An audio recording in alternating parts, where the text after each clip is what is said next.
Welcome to the Brisbane Property Podcast with your hosts Melinda and Scott Jennison. Hi everyone, and welcome to another episode of the Brisbane Property Podcast. My name is Scott Jennison. I'm the Acquisitions Manager here at Streamline Property Buyers. Yes, welcome back everybody. Melinda Jennison here, Managing Director and Buyers Agent here at Streamline Property Buyers.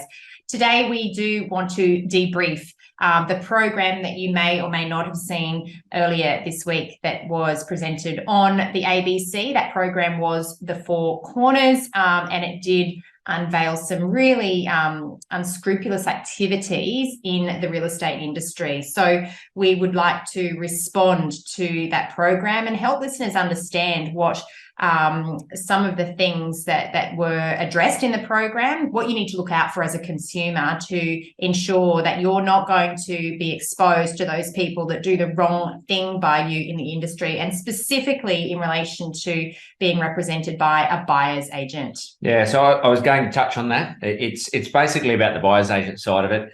Why using a qualified buyer's agent, the important things to consider, to be aware of, what to look for, what to ask, those sorts of things.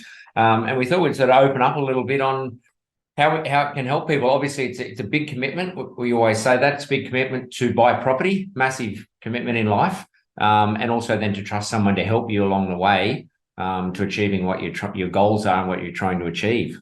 Yeah, it's interesting. As the Queensland representative of REBA, that is the Real Estate Buyers Agents Association of Australia, I often get phone calls from people that are looking to become a buyer's agent or looking to join our industry. Now, REBA exists as an industry body that represents minimum standards and maintaining quality of standard across the buyer's advocacy space or the buyer's agent industry. So you can be assured that any buyer's agents who are members of REBA have had their systems and processes tested. They've had those processes assessed by very experienced buyer's agents, and you don't just pay a fee to become a member of REBA. You must actually meet their minimum standards and comply with their code of conduct. So as a Queensland representative, as I said, I do get a lot of phone calls from individuals, and even just Monday afternoon before the program was shown on the ABC, I received a phone call from an individual who was working full-time and wanted to start out his buyer's agency business on a part-time basis. And, the discussion that I had with him was that, just that afternoon we were as a team of 6 here in Brisbane, working with 2 clients, putting forward offers off the back of weekend inspections. But we had all team members working together for 2 clients to ensure we met the deadlines provided by sales agents. So if you were working part-time as a buyer's agent and you were working full-time in another business or another position, there is absolutely no way that you could drop everything to be responsive to the needs and requirements of your clients to provide that top level of service.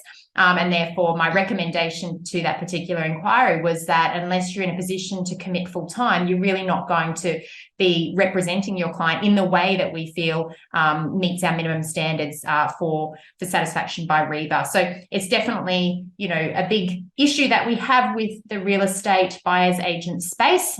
There's a lot of people that take it on a part-time basis, but really it is a full-time and more role, because you must be available 24/7 to be able to represent your clients in the best way possible. Yeah, I think it comes back to what I touched on a minute ago about it's a massive investment for people. That it's a huge amount of money that you're dealing with. So to do it on a part-time basis, not quite sure how people can do that.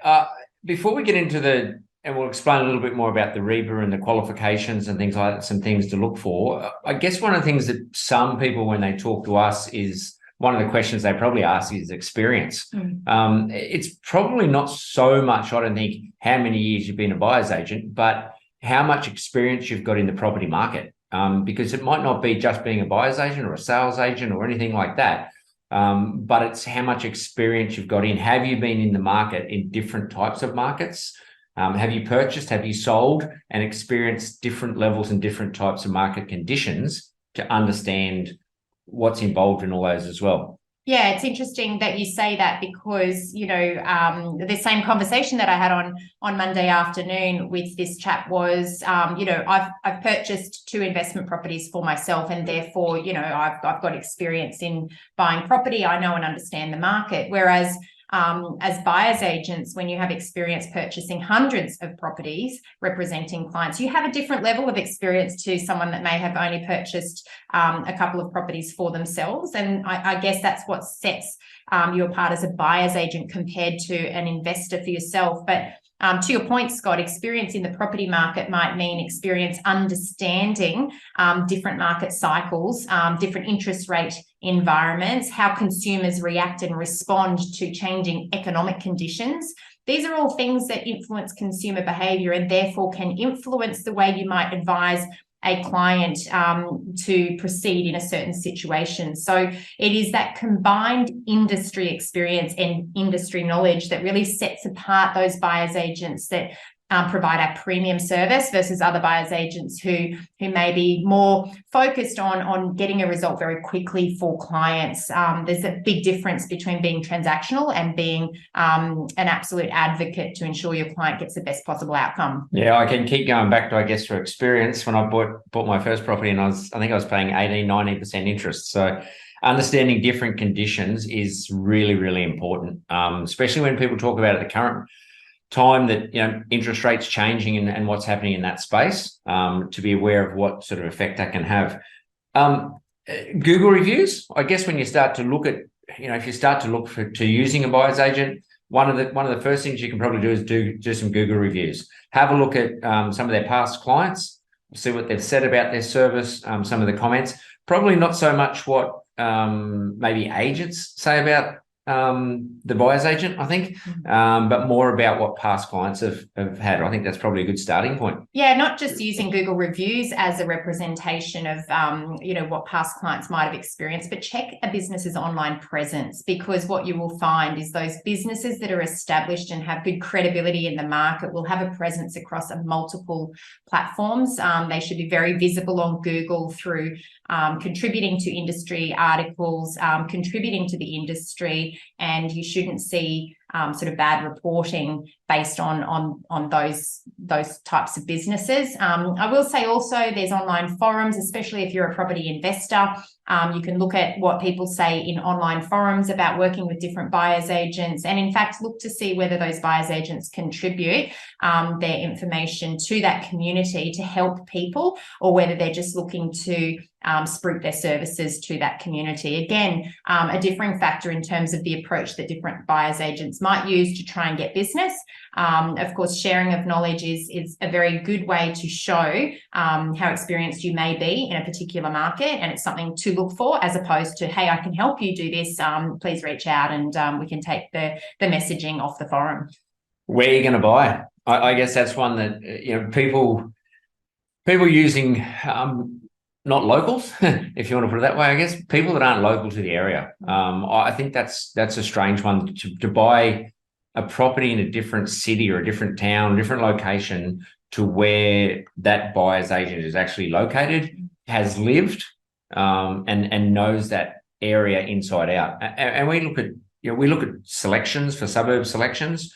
It's not just the suburb, because there's streets within suburbs that you might say, oh, that not that street or not that area in a certain suburb. Understanding what those areas look like, and that's a lot of things like lifestyle, from coffee shops, cafes, parks, all those, the transport side of it we always look at as well. So understanding what areas are and having that experience and local knowledge, that to me I think is critical. Yeah, I agree. And I do know that there are some interstate buyers agents, for example, that do buy in multiple locations, and they may visit certain areas to get a feel for those locations, drive the streets. There's nothing that would enable me, for example, to go to Sydney and get a feel for an area, but it's very different to drive through an area and get a feel for it versus living in the location and understanding the location from a local's perspective. We're talking about chalk and cheese in those scenarios, because when you live in a location, you get a much deeper understanding of different pockets in different suburbs, different streets, and just local perception of different parts of the market. And I think that becomes critical again, especially when you're advising buyers around a massive investment purchase. That could be a home or it could be an investment property, but having that local intel, having that local knowledge is much more than just looking at mapping online or driving streets on a one-off occasion. It's about living and experiencing different locations to really get a local's perspective of what it is actually like to live there, because that is what tenants are looking for when they're selecting an investment property to live in, and that is what owner-occupiers are looking for when they're selecting a home to reside in. And the other one, I guess, on top of that is the agent connections. Now, a local buyer's agent will have all the local agent connections. They'll know them, they'll be able to ring them, they'll be able to probably get private inspections. There's a lot more, I think, added sort of value of having that local knowledge, the local connections, and as you said, knowing the place inside out as well. So definitely local knowledge. One I do want to touch on is probably quality of service, and this will probably cover a few ranges, I think, of different areas. So when you're looking for a buyer's agent, the quality of the service, they need to have the best interests of the client at heart. That's the number one thing it's not a transactional thing. It is the purpose of doing this is doing it for the client and the outcome for the client. So there's probably a lot of things we can touch on when it comes to the quality of service. Absolutely. I read recently a buyer's agent that was suggesting client management of up to 30 clients at any one time could be conducted as an individual. Now, that, in my opinion, would be absolutely impossible to provide a high quality and a high level of service to 30 people all at the same time. It also brings a level of client conflict into the equation, whereby, if you're working with 30 people at any one time, you've got the potential for a lot of crossovers in those client briefs. And I think, again, that's where aligning with a buyer's agent who is a member of REBA, the Real Estate Buyers Agents Association of Australia, will ensure that you're not going to be subject to that level of, conflict. Buyers agents who meet REBA requirements are not allowed to have conflicting client briefs. And if they do, it is outlined up front in the agreement with a client before they actually engage the services of that buyer's agent. So, for us, we don't take on clients with conflicting briefs. It's not within the guidelines of what we consider to be good practice. And in fact, we'll have a waiting list if we've got a conflicting client brief for a specific type of property in an area at a specific price point. That is the way you can assure that properties that you may be considering on market, off market, or pre-market are not being played off against clients on your books. It's, in my opinion, not ethical to do that, but we do know that it happens in the industry, and it's something that we're trying to ensure doesn't happen, and the way to ensure it doesn't happen is to align with a REBA accredited buyer's agent, because that will be something that they won't actually do. Yeah, I think having, as you mentioned, 30 clients, I don't know how you get quality service straight out from that. Anyway, we actually had a story on that one similar to that a while ago now. A client came to us, became a client of ours when they were actually working with someone else. And when we spoke to that client, they said the other person they worked with presented a property to them and said, "You've got 24 hours. If you don't buy it, we'll give it to someone else." Crazy. Which I couldn't quite understand that. So it's probably checking the number of clients that they service and they can work with, and making sure that you are basically treated as number one. Because if that's your brief, you're the number one on that search. You shouldn't be competing with other people in-house over a property when that is your brief and that's what you're trying to achieve as well. And I think something else that we know quite often happens is that the buyer's agent that you might be engaging for the service may not be the one that's physically inspecting the properties that you may be looking at. Now, this quite often happens with those buyer's agents that are based elsewhere and are buying in a local location. So, for example, we know a lot of buyer's agents who do purchase properties here in Brisbane may not be based here. And so instead of them inspecting that property themselves, they might have someone that is on the ground in the target location inspecting for them. It might be a property manager.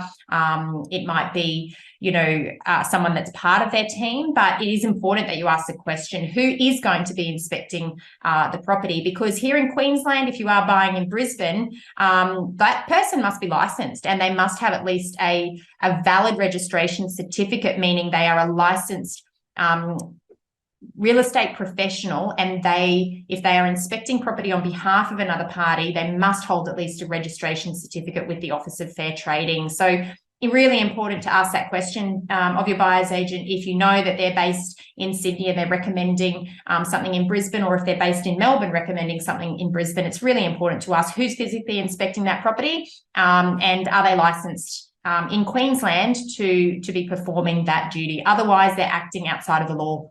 It's amazing when you go to some properties, and I go as to look into properties from probably a different eyes, from a builder's eyes. But the photos that you can see on realestate.com that are, they're photos, they're taken, they can be touched up and make a property look really amazing. But when you actually go out there and you physically look at the property and you walk around and get in under the house and check everything, it's amazing the little bits and pieces you can actually find that you don't see in those photos as well. So I think having someone that knows what they're doing, inspecting the place properly, that is just critical, and that's a must-have. And I think for any, purchaser looking to align with a buyer's agent, they should be providing details of their license.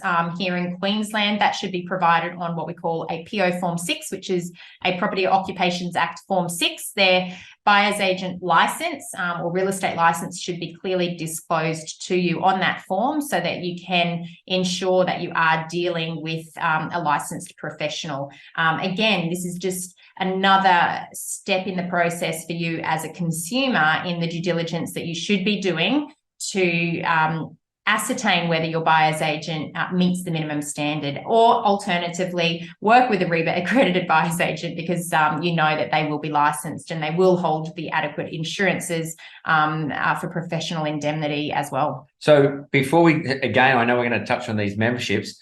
The other one I'd probably look at, there's a couple little things, is a sales pitch, cash flow positive, make money fast, all those types of things. I wouldn't get caught up in all those promises that they talk about, those types of things. So just be aware of those sales pitches. Make sure, again, that they've got the best interests of the client. That is number one, and not about the sales pitch and making money and getting rich fast. Yeah, I think that there's a lot of noise especially in the property investment space, around, following high growth, high yield strategies where you're going to get the best of both worlds. And if you are looking at a 12 or an 18-month period, that might show in the data that is the case. However, the question to ask is, what has been the long-term performance in these areas that you are recommending? Because we shouldn't just be looking at short-term performance. When we purchase property, it is a long-term investment that we do hold. Typically, 5+ years, but for many people, you're looking at 15, 20 or 30 years.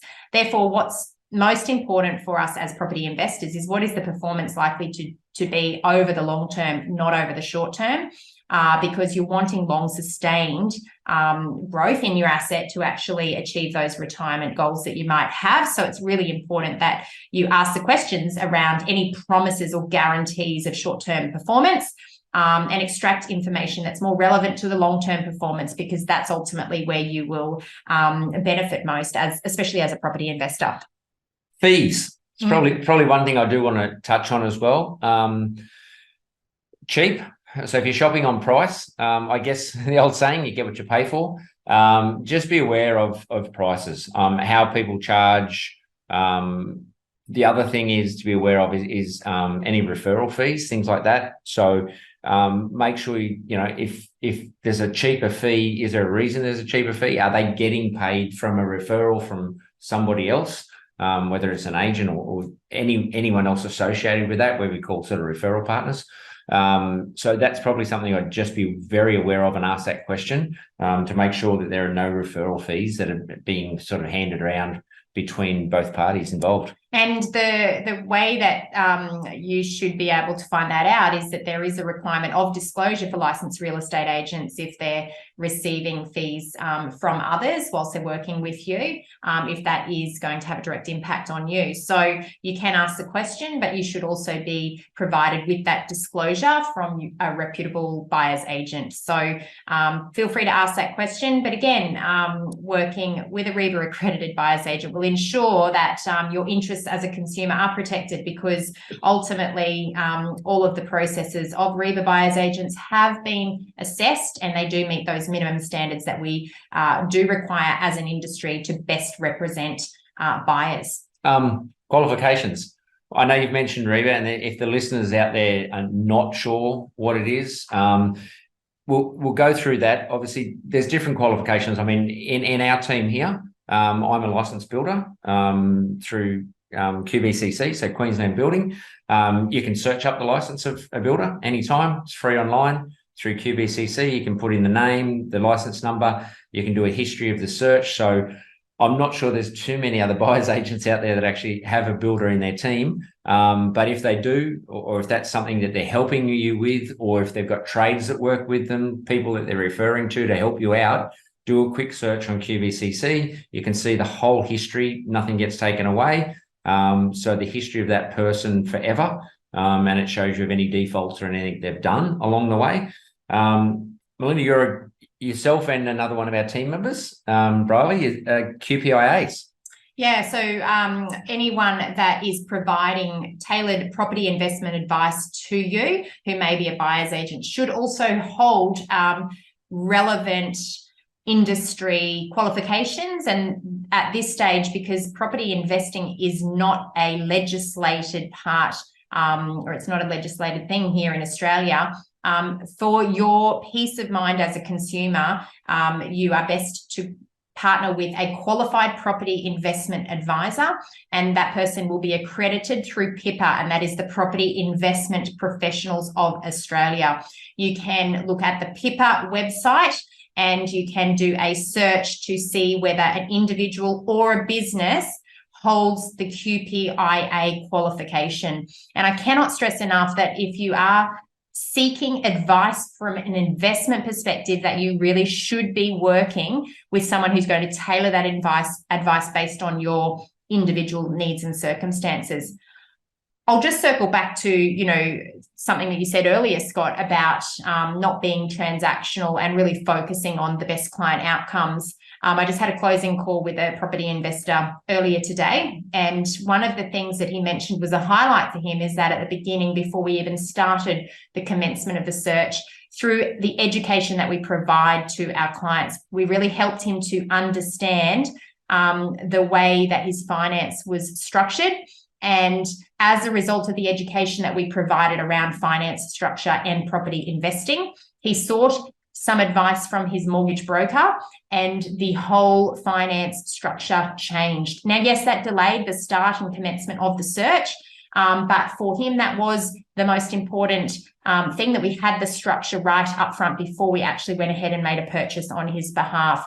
The same applies for purchasing in an entity versus purchasing in your own name. And again, a lot of people will ask that question when they're onboarding with us: how should I structure this purchase? We cannot provide that advice as a licensed buyer's agent, and nor should any buyer's agent provide that advice. That advice must come from a licensed accountant or tax advisor. So it's really important that you get that advice again before you buy. In Queensland, here in Brisbane, certainly you cannot change the name that's on a contract without potentially being subject to double stamp duty implications. So you must understand how you're going to structure the purchase before you buy. So getting that sort of advice is what is critical upfront, especially as a property investor, but also as a homeowner, because that's going to help you to set a plan in place for the future and ensure that you're not making a mistake around the structure or the way you're setting up the finance. And again, I think that's the difference between a buyer's agent who might just take you on and start searching versus a buyer's agent who has the QPIA qualifications, who's really going to understand your circumstances, the type of property that's aligned with your longer term goals, and then ensure that you've structured your finance and the entity details in a way that's going to reach the goals that you've achieved for yourself. If you haven't, then they will refer you to the people that you need to seek that advice from before they even start to look at properties that might be aligned with what you're looking for. I'd even question that it probably does count for homeowners as well, because even though we talk about investors buying a home, it's still an investment. It could be a stepping stone for the next property or set you up for investments. So treating any sort of property as an investment as well as a home, I think that's really, really important. I think we're pretty blessed that we've got 2 QPIAs here in our team and another one on the way. So those qualifications, I think when people advertise out there that they're the number one buyer's agent or the best or whatever they are, just check why they think that is, as opposed to just calling yourself that as well. Can you give us a little bit more? I know you've mentioned REBA quite a bit, and we are members of REBA, and we do obviously are very proud to be a part of that as well. Can you give us a little bit more information about it, what it is, what people should look at, and what are the benefits and all those types of things? Look, I think for consumers, the benefit of partnering with a REBA accredited buyer's agent is that you know that you're going to be working with a reputable buyer's agent who's going to be meeting the minimum standards within the industry. So you know that buyer's agent will have no interest in selling property. They will be exclusively working on the buy side. They will also not be receiving any bonuses or payments from sales agents or developers or builders to recommend properties to you. So they are completely independent, and they will be recommending properties because they are aligned with what you're looking for, not because there's any hidden commissions that they are receiving. Additionally, they adhere to a very strict code of conduct. Now that requires, or that enables you to have that confidence knowing that they're not going to have clients with conflicting briefs. They're not going to have situations where the service level is going to drop because they take on a higher quantity of buyers at any particular time. You'll be it will be very clear what the process will look like from the outset, because they will have a clear process document which will help you understand what the client journey will look like from the time that they onboard you through to when you might purchase a property. Now, we've had a lot of buyers agents reach out to us as a membership group wanting to apply for membership, but they don't meet those requirements, and therefore they actually are unable to join. So I do think that it's not a pay your money and you're in type of membership. It's definitely a membership that exists to ensure that minimum standards are maintained throughout the industry. And it is the best way that consumers can ensure that they're not going to be